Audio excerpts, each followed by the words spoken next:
Kalau nak cerita coffee brew dulu coffee brew yang macam kita buat lah, macam cappuccino, latte, espresso, macchiato, americano, itu yang Coffee Star buat lah, betul.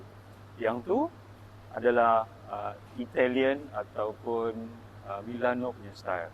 Sebab nama pun dah nama Italy kan. Yang tu modern punya coffee lah, third wave of coffee. Mana dia coffee tu dah kita daripada beans, 100% beans. Beans pun ada 3 spesies yang paling besar lah. Nombor 1, orang selalu dengar Americano. Arabica. Arabica. Nombor 2, Robusta. Nombor 3, Liberica.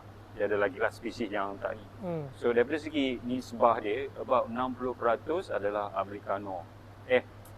Saya silap je sebut, adalah Arabica. Yang ditanam di negara-negara yang coffee belt. Itu boleh cerita hari lain pula.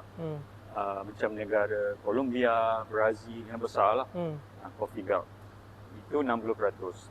Tapi ada juga second punya spesies Robusta. Amerika saja. Sebab sekarang kan masalah Amerika dengan Arab kan. Macam Amerika, Arabica.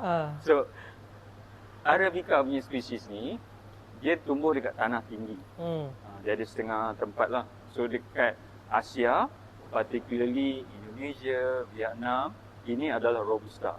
Sebab dia sesuai dengan dunia weather. Satu, kita adalah tropical country. Dia agak robust. That's why dia panggil Robusta. Robust ni dia tahan lasak.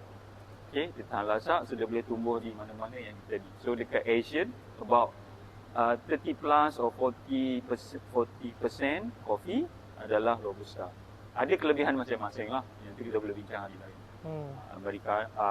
Amerika lagi, Arabica dan juga Robusta. Okay, ada kelebihan dia.